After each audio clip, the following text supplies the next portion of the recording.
So, how do you actually flatten and tighten your stomach with just one exercise? And no, it's not sit-ups. The real secret comes down to one simple principle. If you burn more calories than you take in, your body has to use stored fat for energy. That's the whole idea behind what's called a calorie deficit.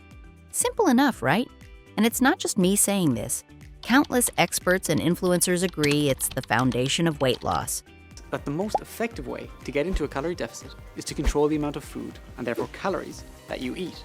This puts you in an overall calorie deficit. If you're having a hard time reaching a caloric deficit, as a result of a calorie deficit. The message is eat less, move more, create a calorie deficit. And on paper, that's true. But if you've ever tried it for real, you know it doesn't stay that simple for long. I've spoken with countless women who said the same thing. My metabolism just stopped working in my late 20s or early 30s. But here's the twist. It wasn't their metabolism breaking. It was their body adapting. See, your body isn't a machine where calories in, calories out always works like math. It's alive. It's wired with an endocrine system, a network of hormones designed to keep you alive when food is scarce. So, when you cut calories too much, your body flips a switch. It burns fewer calories. It becomes efficient. What you feel as sluggish metabolism is actually your survival system kicking in. And just wait until you hear what this means for menopause. This is where it gets truly shocking and game-changing. Because when menopause hits, all of this gets even more complicated. As estrogen and progesterone decline, your metabolism naturally slows, your body stores more fat around the midsection, and your muscles and connective tissue can weaken. Suddenly, the same strategies that worked in your 20s or 30s just don't cut it anymore. Hormones are driving how your body responds to food, movement, and even stress, and ignoring this makes weight loss feel impossible. You might be thinking you've heard this all before, but stick with me, because there's another trap. Hunger spikes. Cravings take over. Suddenly, it's not willpower that's failing you. It's biology pushing back. So here's the million-dollar question. If a calorie deficit is the key, but your body keeps fighting against it, what's the real solution? Here's where insulin comes in. Think of insulin like a gatekeeper for your body's fat stores. When insulin levels are high, the gate is locked. Your body can't access its stored fat and ends up holding on to it. When insulin is low, the gate swings open and your body can tap into its own fat for energy. So what controls this gate? Carbohydrates. The more carbs you eat, the higher your insulin spikes and the longer your body stays in fat storage mode. For example, eating a slice of white bread or a sugary pastry can trigger a rapid insulin spike, temporarily shutting down fat burning. Drinking a soda or a fruit juice does the same thing, even though it seems healthy. On the other hand, eating a piece of grilled chicken or a handful of almonds has a minimal effect on insulin. Your fat-burning gate stays open. Keep watching, because what this really means for your fat loss is going to surprise you. It means that not all calories are created equal. 2 meals could have the same number of calories, but one could keep your body in fat-burning mode while the other locks the gate shut. Protein and fat are much gentler on insulin, while carbs, especially refined ones, are the ones that really flip the switch. So if you've been counting calories but ignoring insulin, you've been missing the real key. The truth is simple. Lower insulin, and your body finally gets the green light to burn fat. And the fastest way to lower insulin? Lower your carb intake. Before I get to the interesting part, if anything I just shared clicked for you, or you learned something new about how insulin really controls fat burning, hit that like button and subscribe. By liking and subscribing, you're not just helping yourself, you're helping a whole community of women discover the tools and knowledge they've been missing. Alright, so if you're on a higher carb diet, your body rarely taps into fat because it's constantly running on glucose from food. But when you lower carbs, the door opens. Your body finally starts burning its own fat for energy. Let's say you're eating 1,500 calories on a low-carb plan.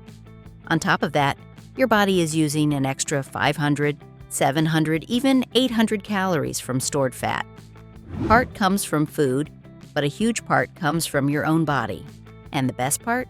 Your hunger disappears. You stop craving carbs between meals because your body is running on its own fat. And if you think that sounds too good to be true, just wait. What I'm about to explain will completely change how you see fat loss, especially during menopause. If you don't lower insulin, your body simply won't touch that fat. But with low carbs and lower insulin, it does. Your body finally becomes your fat-burning machine. This is why low-carb and ketogenic diets feel different. It's not just about eating fewer calories. It's about giving your body the green light to burn fat naturally. People often say, sure, low-carb works, but it's really just because you eat less. But think about this. On a ketogenic diet combined with intermittent fasting, you might naturally eat fewer calories, and yet you don't feel hungry or crave anything. Compare that to cutting calories alone without lowering carbs. You'll be constantly battling cravings and hunger. During menopause, this matters even more than before. As estrogen declines, your body becomes more insulin sensitive, and spikes in blood sugar from high-carb meals can more easily turn into fat storage, especially around your belly. Again, foods rich in fiber, healthy fats, and moderate protein help stabilize blood sugar and keep insulin low, which allows your body to tap into stored fat. For example, leafy greens, avocado, nuts, eggs, and fatty fish don't just provide nutrients.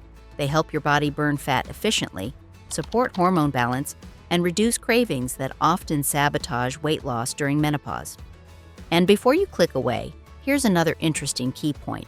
Fat isn't just stored energy. It's powerful energy. In fact, fat provides more than double the energy of glucose. That's why tapping into fat as fuel gives your body a steady, sustainable source of energy. But here's the catch. To do that, you have to turn insulin way down. Now, I'm almost ready to show you the exercise that will tighten and tone your midsection. But I want to clear up one important detail first: the difference between ketosis and full fat adaptation. This is crucial. If you don't fully understand the difference, everything else you do for fat loss could be wasted. So please listen carefully. It only takes about 2 to 3 days to get into ketosis, a state where your body starts burning ketones for energy. But true fat adaptation? That takes about 2 to 3 weeks. That's when your body becomes a fat-burning machine, able to use both ketones and stored fat efficiently. Here's the breakdown. For maximum fat burning, carbohydrates should make up about 5% of your diet, protein about 20%, and the rest? Fat. This approach helps your body tap into both visceral fat, the deeper, stubborn fat around your organs, and the superficial layer that sits just under your skin. There's one more layer to understand: fascia. This is the gel-like connective tissue underneath your skin. If it isn't engaged, it can atrophy, leaving a soft, flabby look in your midsection. The right diet, combined with targeted movement, wakes up this tissue and helps reshape your stomach from the inside out. Now, let's get to the fun part, the exercise that actually tightens and tones your midsection. And no, it's not a sit-up. In fact, sit-ups and crunches can actually make things worse by overworking your hip flexors, straining your lower back, and leaving your core imbalanced. What I'm about to show you targets the deep muscles in the fascia underneath your skin, reshaping your stomach from the inside out while keeping your spine safe. This one move alone can start giving you that long, tight, toned look without the risk of injury from traditional crunches. So here's the move I want to show you. It's called the dead bug. I know, the name sounds a little funny, right? It's called that because when you're lying on your back, arms and legs in the air, it kind of looks like a tiny bug trying to flip over.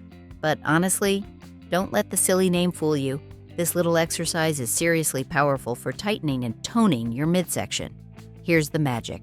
By alternating your arms and legs as you reach back, you create optimal tension in your midsection. This stimulates both the fascia and the deeper abdominal muscles, giving you that toned, girdle-like effect that holds everything tight and smooth. The key isn't speed or crunching. It's controlled, precise movement that engages the right muscles without straining your back. And here's exactly how you do it. Start by lying down on your back, knees stacked right over your hips. Bend your hips, knees, and ankles at 90-degree angles. It might feel a little awkward at first, but that's okay. Then, press your lower back into the floor. Try sliding your hand underneath. If it doesn't fit, you're doing it right. This is super important because keeping your pelvic tilt under control protects your lower back and keeps it stable. Reach your arms straight up toward the ceiling, like you're reaching for something just out of reach. Now slowly extend your left leg while keeping your toes pointing up. Focus on keeping that lower back glued to the floor. Don't let it arch. Return to your starting position and then switch sides. You can also repeat on the same side if you want to mix it up a bit. To make it more challenging, you can move your arms and legs at the same time. You can go opposite sides, same side. Just keep your lower back flat and only move the parts you intend to move. Do this exercise every single day, and within 1 to 2 weeks, you'll notice a tighter, stronger midsection. Your abs will feel more engaged, and your core will feel stable and toned, like your body finally has its own natural girdle. If you want the diet that pairs perfectly with this exercise to maximize fat burning and results, I've put that full video right here. Check it out to see how to fuel your body the right way while you tighten and tone. You don't have to fight your body. It's not the enemy. What it really needs is your support, backed by science, guided with patience, and treated with the kind of care and kindness we often forget to give ourselves. If something here resonated with you or raised questions, drop a comment. I read every single one. I'll answer as best I can. And sometimes I even feature your questions in future videos. If this helped you even a little, hit that like button and subscribe so you won't miss the next strategy. Together, we can help more women feel empowered, strong, and supported through every stage of menopause.